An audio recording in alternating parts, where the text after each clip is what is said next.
Funding for Schaefer-Ellis is provided by Squarespace, the sponsor of today's video. So, I watched that new Darth Maul show everyone has been talking about. Actually, wait a minute. Has anyone been talking about this show? I've honestly barely seen a peep about it on social media. I mean, I'm sure it has its diehard fans, just like the Bad Batch did, but it definitely ain't hitting Clone Wars or Rebels numbers of relevance, that's for sure. And that's a shame, because honestly, I did enjoy it for what it was. And what it was is nothing you haven't seen before in Star Wars, but a pretty good version of that. I wasn't even really gonna review it, but I figured, what the hell, I'll give it a little tribute, since none of its original characters are gonna show up in the Star Wars character popularity poll video, since I held the poll back in October. The video is coming out this month, I swear. Anywho, I actually said a long time ago, like 7 or 8 years ago, that after his random ass appearance in Solo, a Star Wars story, I was kinda tired of Darth Maul, and I thought Disney was diluting the character by bringing him back so often. Of course, this was before they kinda turned things around with Clone Wars Season 7. That was one of his most fascinating and meaningful depictions. Truly one of his finest hours, as it showcases how he's the only one who foresaw the end of the Jedi Order and creation of the Empire. By contrast, this show is not that in terms of enriching his character. This is just, what was Maul getting up to during the reign of the Empire, but before Rebels and Solo? Basically exactly what you'd expect. He's being gay and doing crime. Aside from one episode later in the series that gives a lot of introspection about how he was a victim of Sidious, I can't say the show really adds a lot to him as a character. He's still pretty cool and cunning. I like how they expand on the little things with his character, like how him having robotic legs can be a limitation for him since they frequently get damaged. But I'm gonna be honest, there are some episodes where it doesn't even feel like Maul needs to be here. Often he's upstaged by the brand new characters this show introduces, which is not a bad problem for a Star Wars show in the modern day to have, honestly. For the most part, this show doesn't really indulge in glub shittos, aside from a couple exceptions, like that one Inquisitor from Ahsoka, who was barely even a character in that show, so it's honestly welcome to give him a little more characterization here. Mainly though, I really dug this Lawson guy, played by Wagner Moura. This is the first animated Star Wars show that clearly took a lot of inspiration from Andor, and the way it depicts the lives of average people, which then get uprooted by the Empire. Lawson is just a divorced cop trying to look after his son, whose life gets turned upside down when the Empire sticks their nose into things. He's cool and capable, and I like his rapport with his droid partner, who doesn't see why the Empire's so bad until it's too late. They actually give this droid a pretty decent arc I wasn't expecting. I don't really care about the son character that much, but I do like the fact that he plays a lacrosse-like sport with that one scoop ball thing that exists in real life.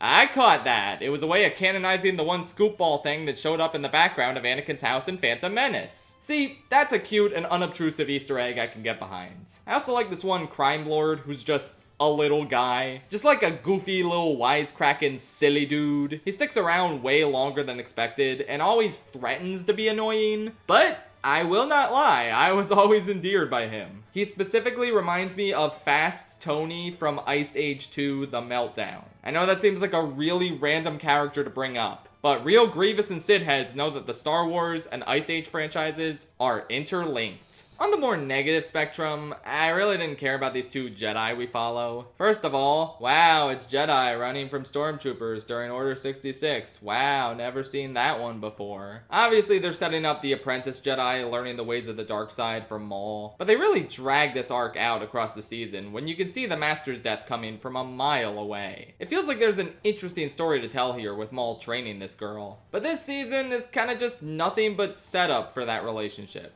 And through this setup, I just don't care about her that much. She and her master are a bit bland. But I guess I am intrigued to see how she embraces the dark side going forward. Overall, the characters in the show range from kinda just whatever to pretty good and compelling. This isn't one of Maul's more interesting appearances, but he's still cool, and Sam Witwer is still absolutely killing it in the vocal booth. Everyone else is pretty decent, and of course I have to mention how outstanding the animation is. The Clone Wars style has been pushed to such a distinct and visually phenomenal level, and the lightsaber fights are just so fluid and engrossing. Compare the fights in this show to the 2008 Clone Wars movie, and it's night and day. It's incredible how far they've come. I think my two main issues with this show are, one, the pacing can be pretty glacial, which, you know, isn't the worst thing in the world. Obviously, Andor's a very glacial show at times, and that's a boon since it presents such richly fleshed out worlds. But I don't think that's the case with this show. We spend the entire season on one planet, and it's not really enriched enough in that time to be that engaging. And the same is true for the character relationships. I can't really say Lawson and his son, or the Jedi Master and Apprentice dynamics, are going down as all-timer Star Wars relationships. The second issue I take with this show is, well, I've seen all this before. I've seen Jedi on the run from the Empire before. I've seen how the Empire takes over communities and oppresses ordinary citizens before. I've seen Maul trying to sway a young Jedi to the dark side before in order to have an ally against the Empire. God, I just realized I said Empire in all three of those statements. You know what? I'm just sick of the Empire, I think. I know a lot happens between Revenge of the Sith and A New Hope, but I'm kind of ready for Star Wars to close the book on this era. The story was honestly a little more intriguing to me when it was Maul pitting crime bosses against each other and reaping the rewards, with Lawson trying to catch him. It was a pretty different conflict. And then it just turns into Empire and Stormtroopers and Inquisitors again. Even by the time Darth Vader shows up in the final episode, it's not really all that exciting. I mean, we've seen this. He shows up as an unstoppable horror movie villain in Jedi Fallen Order and Rogue One. This isn't really a new way to use his character. I was intrigued to see the first interaction ever between him and Maul, but we don't really get interactions between them. Maul barely says anything to the guy, and Vader doesn't talk at all. I kind of wanted a little bit more from the first meeting between two of the most iconic villains in the franchise. I guess the idea is that we'll get more as the show goes on. Like, Maul doesn't really know who this guy is yet, so he can't wax poetic to him about how Sidious is just using him and all that jazz. Whatever, I guess that's a solid hook for the future. I'm interested to see how Maul trains his new apprentice and takes over Crimson Dawn, especially if it gets us away from the Empire for a bit. So overall, I think this is a solid foundation for the show. Aside from the animation, it didn't really wow me too much, but it's a much better first impression than the Bad Batch left for me, and it is eons ahead of the shit they're doing with live action Star Wars. That might just be unsalvageable. But at least on the animated side of things, we still got some stuff to look forward to. I'm gonna give this season of Maul Shadow Lord a 7 out of 10.